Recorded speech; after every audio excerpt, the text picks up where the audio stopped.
Magandang araw po sa inyo lahat. Welcome po sa Makapili TV.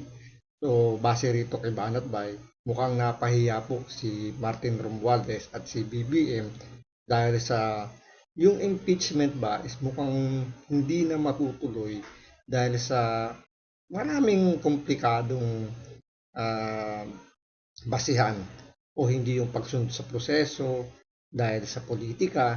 So napakalabo na yung impeachment kay Vice President Sara Duterte. Kahit na mismo si Vice President Sara Duterte gusto nga niya matuloy yung impeachment, gusto niya magkaroon ng bloodbath.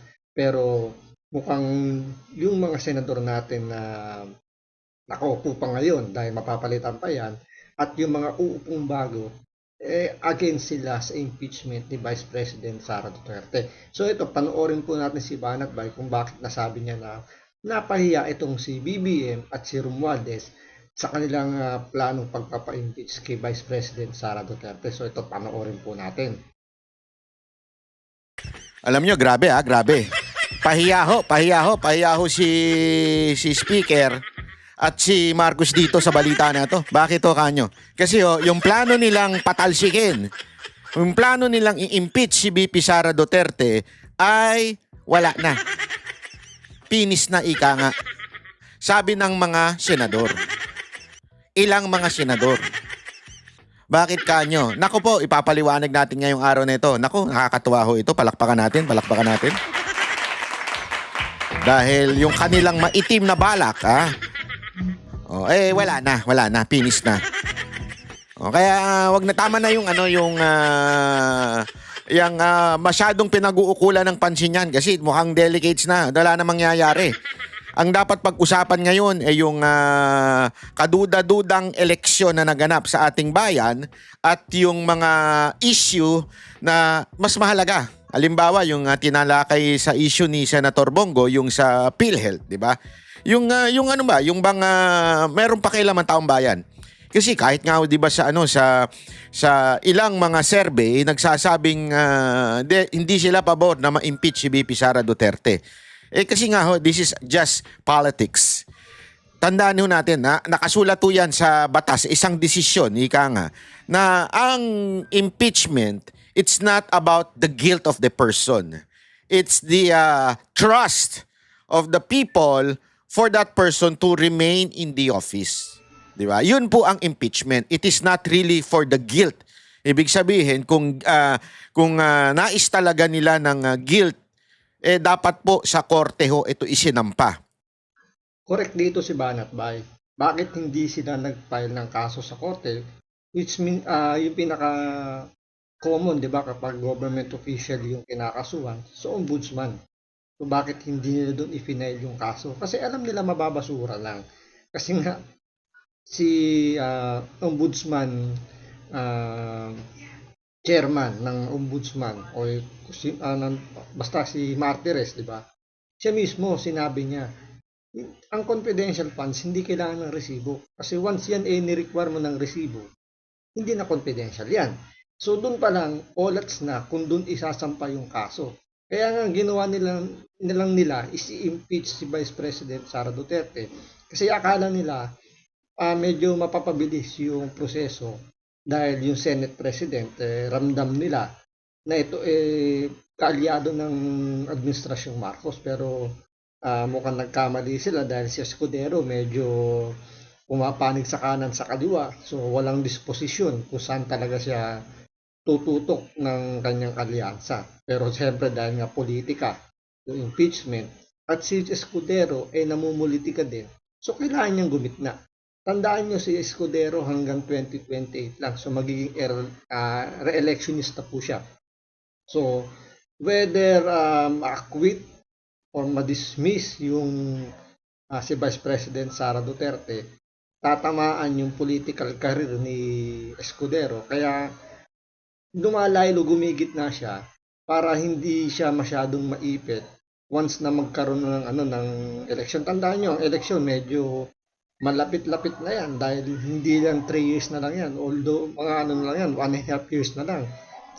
Mararamdaman na natin yung presidential election. So mamamangka itong si Escudero At ang pinaka-main purpose lang ng impeachment kay Vice President Sara Duterte, tandaan po ninyo, mga komunista po ang nag-file ng impeachment kay Vice President Sara Duterte at sinakyan lang ito nila Romualdez. Kaya ang purpose lang naman ng mga komunista, siraan lang. Hindi naman importante sa kanila kung totoo o hindi yung sasabihin nila. Ang importante lang sa kanila ay masiraan lang yung taong tinatarget nila. Ano ibig sabihin nun, mga kababayan? Yung impeachment, hindi ho sinasabi nun pag nagsinabing na-impeach na yung tao na yon. Hindi ho sinasabi niyan, guilty siya. Ang sinasabi ng impeachment ay hindi na siya pinagkakatiwalaan ng taong bayan, kaya dapat na siyang matanggal sa posisyon. Kaya nga pansinin nyo, ang impeachment walang kulong. Bakit? Kasi nga po, kung talagang totoong may nangyari at guilty yung tao, dapat po sa korte. Halimbawa, kung ang akusasyon ay pagnanakaw, dapat po sa korte yan. Kasi doon dinidinig ang mga criminal act, ika nga. O, di ba? Ito pong impeachment ay political lamang. Mga kababayan, mukhang the tides is bleached. The tides has turned. Ika nga, ano ibig sabihin nun, mga kababayan? Ibig sabihin, wala na. Wala na po, wala, mukhang tagilid na. Kasi alam naman po natin, since impeachment is very political, therefore, susunod ang mga senador, ang mga kongresista, doon sa will of the people. Politics yan eh. Siyempre, they are pleasing the people because kung yan po ay mismong mga judge, ay yung mga senador, which is political in nature. Bakit? Sila po ay hinahalal ng taong bayan. Ibig sabihin, hindi po sila ina-appoint.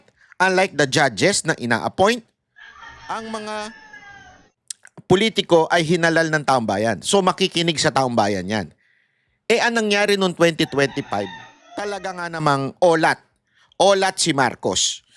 Olat ang pambato ng gobernong ito. Pinaliwanag na natin kung bakit.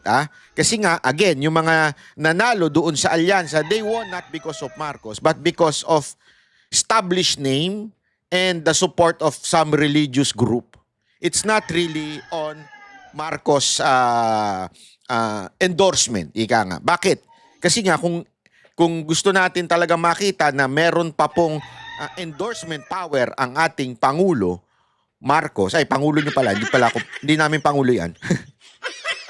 Dapat, nanalo yung mga katulad ni Abby Binay, nanalo yung mga katulad ni pangalan nito, yung si DILG, yung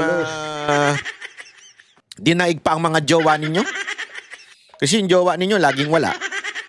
O, si Abalos, pambihira mayat maya, nasa telebisyon. Yung iba nga, napapanaginipan na yung pagmumukha niya.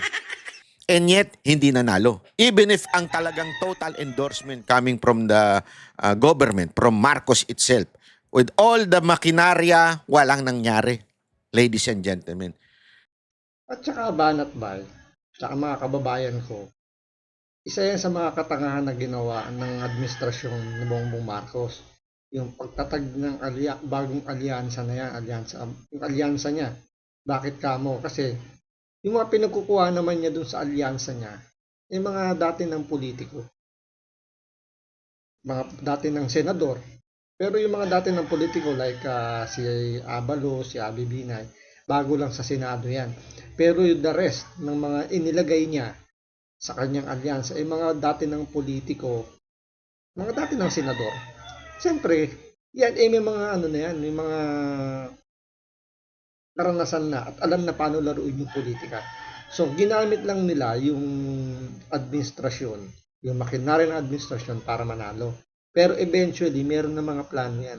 Hindi yan susugal para i-convict yung impeachment ni Vice President Sara Duterte.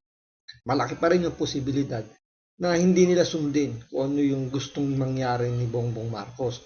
Babaliktad at babaliktad yan kasi nga may mga political career yung mga yan. At nararamdaman nila na kapag tinrabaho nila, kapag dinali nila si Vice President Sara Duterte sa 2028, pwedeng tamaan yung kanilang political career at yun ang katapusan na nila. At alam naman din nila na napakalakas ng mga Duterte from Mindanao to Visayas So malaki yung magiging factor doon na hindi sila manalo. Kaya nga tingnan nyo, ilan lang yung mga nanalong nasa alyansa, tapos bumaliktad pa bigla. Diba? Yun lang, makikita mo na kagad doon kung ano yung meron yung mga Duterte at bakit hirap silang kalaban nito pag yung political career nila ang pag-uusapan. So, kaya nga ho, ngayon, iba na tono. Ipapakita ko sa inyo ultimong si speaker, napahiya na. Sa tingin ko, ito yung opinion ko lang. Bakit? Kahit to siya, iba na tono niya. Ay, mamaya, papakita natin.